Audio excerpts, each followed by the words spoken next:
It was supposed to be a perfect life. Marites was my fiance. We're going to be married in a little over 7 months. In fact, they were looking for a house already, you know, getting ready for the wedding and everything all set up, even the gown. After 9.5 years of dating, Darren and Marites had finally decided to tie the knot. With the family's blessing, the wedding was set for May 11 of next year. Her first cousin and best friend, Judy Fernandez, was going to be the maid of honor.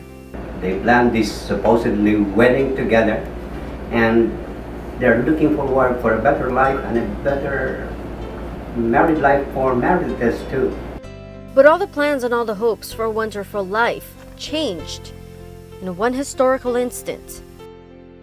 In a very distressed, frantic voice, she said, "Dad, Dad, our building was hit by a plane. What am I gonna do?"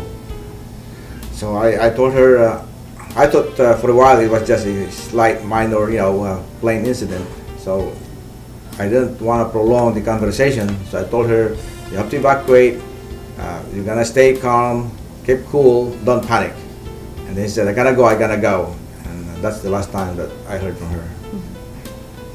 If I knew that would have been my last conversation, I would have said, things like, "I love you very much," or whatever, but I never thought that would be the last conversation.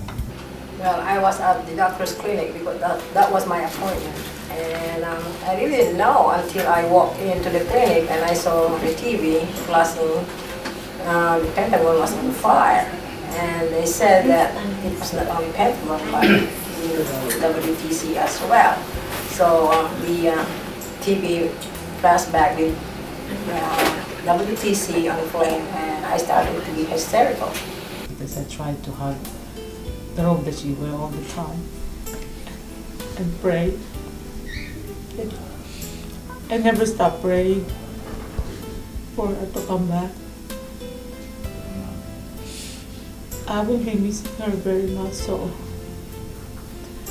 that's why I try not to wash the things, like the robe and everything. Even the sheets on the pillowcase which is slept on. I think I don't want to wash them, so I could still feel her. The terrorist attacks on September 11 turned these families' quiet lives into a horrible nightmare. I'm just praying to God that just take me instead of my daughter, even though it will take me in 10 years. Just save my daughter. I was praying hard like that. Yeah, the question why, I guess, has crossed my mind a million times since this incident occurred. And up to now, I couldn't see the rationale of this tragedy happening. We just had so many things to live for. After more than 3 weeks of waiting, the Santillan family is still hoping that the tragedy that happened that Black Tuesday will not affect their home. They still cling to the hope that both Marites and Judy will come walking through this door. In my mind, I know that she may be gone, but I'm just, just hoping for that little bit, a little miracle. Everyone says go back to normal life, and we are trying, but in actuality, what's normal with Judy not there? We're all trying to stick together, and when I come over here, it's, it's still like I'm a part of the family. It's still like, I still think that, the Marites is gonna walk downstairs.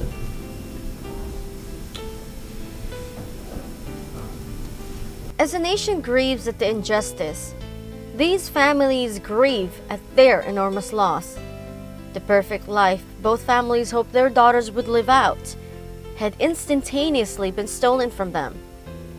Instead of looking forward to the wedding and happy times, both families are instead arranging for the inevitable goodbye. We were just at the Sacred Heart Cathedral where my daughter wants to get married.